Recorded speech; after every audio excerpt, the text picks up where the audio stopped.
Comment j'ai perdu 250 € à cause de la dactylographie.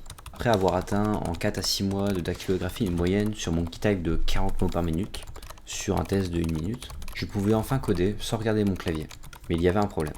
Même si mes cervicales ne me faisaient plus mal, je devais au moins, entre 1 et 10 fois par minute, prendre ma souris et bouger mon curseur avec ou bien faire une action.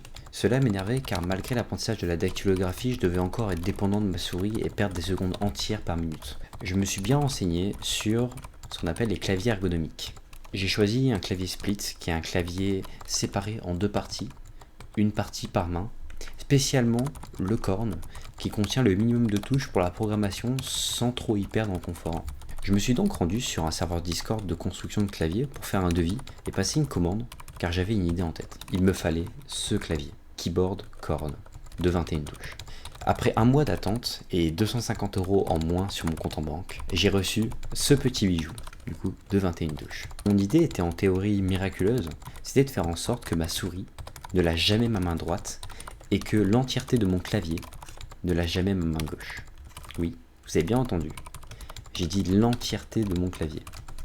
Après une configuration de plusieurs heures pour mettre en place cela, plus un entraînement de plusieurs semaines avec ce clavier sur le site typingclub.com, je n'ai jamais réussi à dépasser les 35 mots par minute sur un test de 1 minute.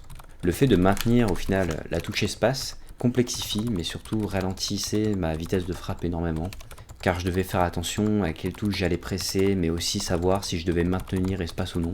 Tout cela avec un timing qui était finalement inhumain parce que chaque mot me demandait 2 à 3 caractères en plus. Je ne regrette pas du tout cette expérience car après tout je suis fier de mon environnement de bureau en général et que sans cela cette chaîne n'aurait sans doute jamais vu le jour.